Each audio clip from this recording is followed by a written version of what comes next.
Hello students, welcome to Jyoti science. आज हम बात करेंगे साइंस की केमिस्ट्री के फर्स्ट चैप्टर की एक्टिविटी नंबर 1.5 की।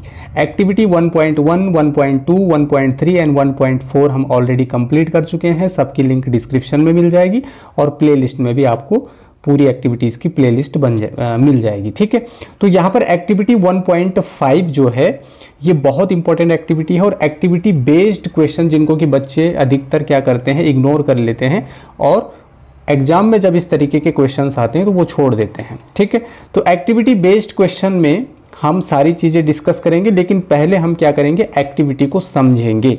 एक्टिविटी नहीं समझोगे तो एक्टिविटीज बेस्ड क्वेश्चन आप कैसे कर पाओगे। ठीक है, तो यहाँ पर देखिए चैप्टर कौन सा आपका, केमिकल रिएक्शंस एंड इक्वेशंस, और इस चैप्टर को मैं वन शॉट में कंप्लीट भी कर चुका हूं। उसकी लिंक भी डिस्क्रिप्शन में गिवन है। ठीक है, वहां से आप देख सकते हैं। ओके, तो एक्टिविटी 1.5 क्या कह रही है जी। एक्टिविटी 1.5 को हम समझेंगे इस डायग्राम से, लेकिन पहले इसमें कुछ स्टेप्स हैं उनको आपको फॉलो करना पड़ेगा। Take about 2 gram ferrous sulphate crystals in a dry boiling tube. Dry boiling tube में आपको क्या करना है, फेरस सल्फेट के क्रिस्टल्स लेने हैं। फेरस सल्फेट के क्या लेने हैं, क्रिस्टल्स लेने हैं, जो कि ग्रीन कलर के होते हैं ड्राई बॉइलिंग ट्यूब में। ये पहला स्टेप हो गया। उसके बाद आपको पहले क्या करना है, note the colour of the ferrous sulphate crystals. Ferrous sulphate crystals जो है उनका कलर कैसा है उसको आपको नोट करना है। उसके बाद आपको क्या करना है, heat the boiling tube. Heat the boiling tube over the flame of a burner और स्पिरिट लैम्प, है ना। आप इसको गर्म कर सकते हैं, हीट कर सकते हैं बर्नर या स्पिरिट लैम्प की हेल्प से। और चौथे स्टेप में बोल रहा है कि आप उसमें क्या ऑब्जर्व कर रहे हो। Observe the colour of the crystals after heating. After heating या आफ्टर केमिकल रिएक्शन आप यहां पर क्रिस्टल्स के कलर में कोई चेंज देख पा रहे हो, ये आपको यहां पर ऑब्जर्व करना है। ठीक है, तो ये तो आपकी क्या है, स्टेप्स हैं। अब इस डायग्राम को देखिए, यहां पर हमने क्या किया, एक बॉइलिंग ट्यूब ली। ये है आपकी क्या, बॉइलिंग ट्यूब। ये नीचे से क्या लगा हुआ है जी, एक बर्नर लगा हुआ है, जिससे आप इस बॉइलिंग ट्यूब को क्या करोगे, गर्म करोगे, हीट करोगे। लेकिन यहां पर आपको एक चीज ध्यान रखनी है, do not point of mouth of boiling tube at your neighbours और योर सेल्फ। ठीक है ना, अपनी तरफ बॉइलिंग ट्यूब का जो माउथ है उसको अपनी तरफ नहीं रखना है, या जिधर इधर उधर आपके इधर उधर अगर कोई क्लासमेट्स हैं या कोई लोग हैं उनकी तरफ नहीं रखना है। ठीक है ना, क्योंकि इसमें से बहुत खतरनाक गैस निकलती है, वो हार्मफुल होती है। अब वो गैस कौन सी है उसको भी अभी डिस्कस करेंगे। ठीक है ना, चलिए, तो अपनी नाक को थोड़ा इससे क्या रखना है, दूर रखना है, क्योंकि बहुत खतरनाक बर्निंग गैस यहाँ से प्रोड्यूस होती है। तो फेरस सल्फेट के क्रिस्टल्स आपने लिए बॉइलिंग ट्यूब में। अब इसको आपने क्या किया, हीट किया। हीट किया तो हीट करने पर आपको क्या मिलने वाला है, फेरस सल्फेट का फॉर्मूला क्या होता है, फेरस सल्फेट का फॉर्मूला होता है FeSO4। क्या होता है, FeSO4, जो कि सॉलिड फॉर्म में होता है क्योंकि क्रिस्टल्स होते हैं ऑब्वियसली। इसको आपको क्या करना है, हीट करना है। क्या करना है, हीट। ये मैंने हीट का सिंबल लगा दिया। तो ये क्या बनाने वाला है, ये बनाएगा आपका Fe2O3। ये क्या है, फेरिक ऑक्साइड है। ये क्या है, फेरिक ऑक्साइड है। प्लस आपका क्या बनेगा, SO2 यानी सल्फर डाइऑक्साइड जो कि एक गैस है, और प्लस SO3 सल्फर ट्राइऑक्साइड जो कि एक गैस है।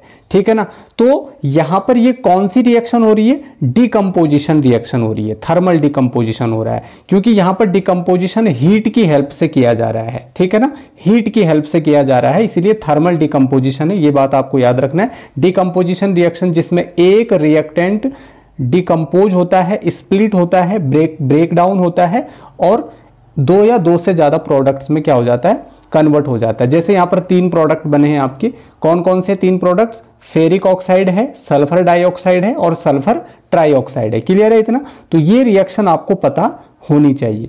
समझ आ गई रिएक्शन। आपने बर्नर लिया, बॉइलिंग ट्यूब लिया, उसमें फेरस और सल्फेट के क्रिस्टल्स डाले, उनको हीट किया, तो आपको क्या मिला, फेरिक ऑक्साइड मिला।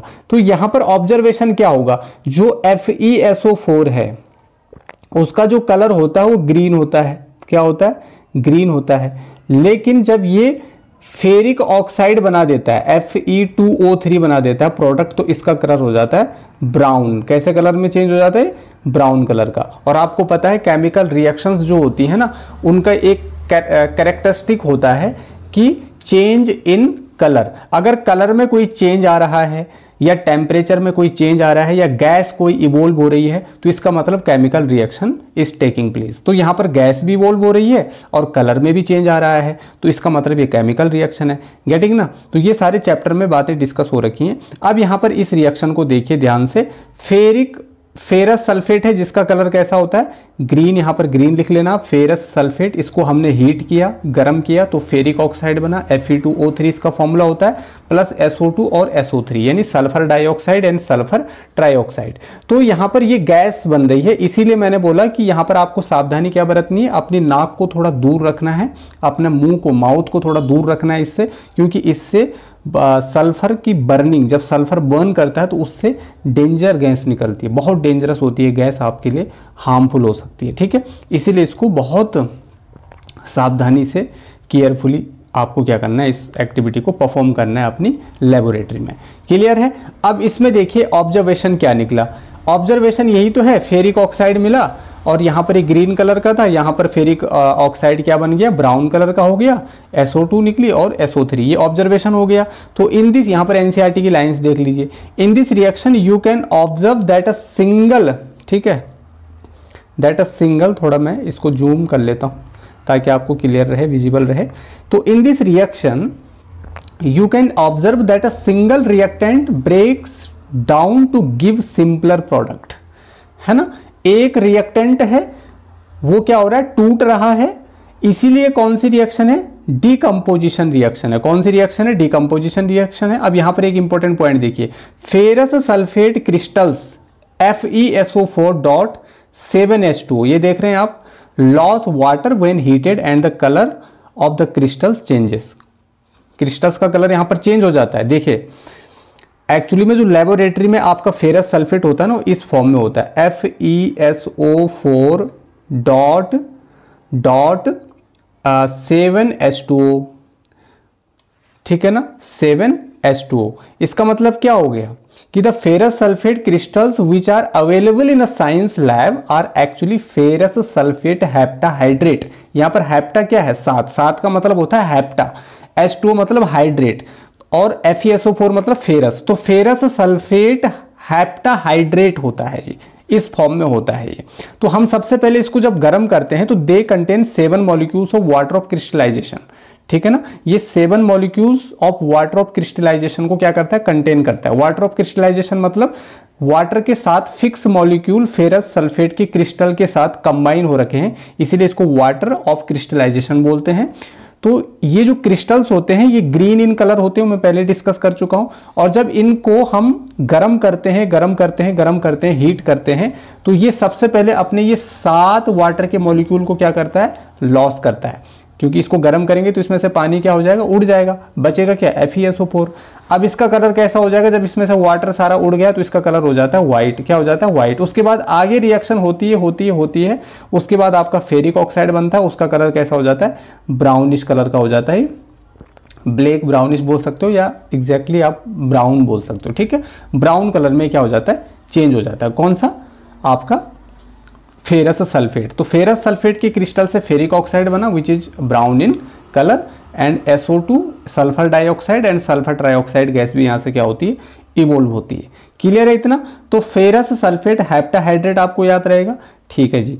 अब यहां पर क्वेश्चन कैसे बनेगा, इस बात को थोड़ा ध्यान रखें। क्वेश्चन एक तो ये बन सकता है कि क्या होता है जब फेरस सल्फेट को हीट किया जाता है, जब फेरस सल्फेट को गर्म किया जाता है तो क्या होता है, तो आपको रिएक्शन के द्वारा समझाइए। तो आपको ये इक्वेशन वहां पर लिखनी पड़ेगी। जब फेरस सल्फेट को हम गर्म करते हैं ना, किस तरीके से लिखोगे आप, when ferrous sulphate is heated strongly, मतलब जब स्ट्रांगली इसको हीट किया जाता है तो it decomposes to form ferric oxide and sulphur dioxide and sulphur trioxide, ठीक है ना। ये लिखना और उसके बाद ये इक्वेशन आपको लिख देनी है, ठीक है। क्या लिखना है, when ferrous sulphate is heated strongly it decomposes to form ferric oxide, sulphur dioxide and sulphur trioxide. ये आपका उसमें आंसर हो जाएगा, ठीक है। उसके बाद आपको ये पूछ सकता है कि जो फेरस सल्फेट है उसका कलर कैसा होता है, ग्रीन होता है, ठीक है। और फेरिक ऑक्साइड का कलर कैसा होता है, ब्राउन होता है। ठीक है, इस तरीके से पूछ सकता है, या ऐसा पूछ सकता है कि डिकम्पोजिशन रिएक्शन को डिफाइन करो। तो डिकम्पोजिशन रिएक्शन तो आपको पता ही है क्या होता है, those reaction in which a compound splits up into 2 और more simpler substances are known as decomposition reaction. ये तो ठीक है। तो डिकम्पोजिशन रिएक्शन को डिफाइन करो और एक एक्टिविटी के द्वारा उसको डिफाइन करो, मतलब define decomposition reaction with an activity with diagram. ठीक है, तो वहां पर आपको ये एक्टिविटी परफॉर्म कर देनी है, इस तरीके से ये एक्टिविटी परफॉर्म कर देनी, वहां पर ये एक्टिविटी आपको लिख देनी है, उसके स्टेप्स लिख देने हैं आपको। अब स्टेप्स में आप क्या लिखोगे, स्टेप्स में आप क्या लिखोगे, ये रटना नहीं है, सिंपली आपको याद रखना है कि 2 ग्राम आपने फेरस सल्फेट लिया, जो कि उसके बाद आपने उसका कलर नोट किया, कौन से कलर का होता है। उसके बाद आपने एक बॉइलिंग ट्यूब ली, एक बर्नर लिया, और बॉइलिंग ट्यूब के अंदर आपने क्या रखा, फेरस सल्फेट के क्रिस्टल रखे, उसको आपने गर्म किया, और आपका ऑब्जर्वेशन क्या निकला, ऑब्जर्वेशन में आपका क्या निकला कि आपको क्या मिला प्रोडक्ट में, फेरिक ऑक्साइड मिला, SO2 मिला और SO3 मिला। क्लियर है इतना? तो आई होप ये एक्टिविटी आपको समझ में आ गई होगी। मिलते हैं नेक्स्ट और फ्रेश एक्टिविटी के साथ, तब तक के लिए आप इन चीज़ों को रिवाइज करते रहिए, और वीडियो कैसा लगा ये आप ज़रूर कमेंट बॉक्स में बताइए। Thanks for watching.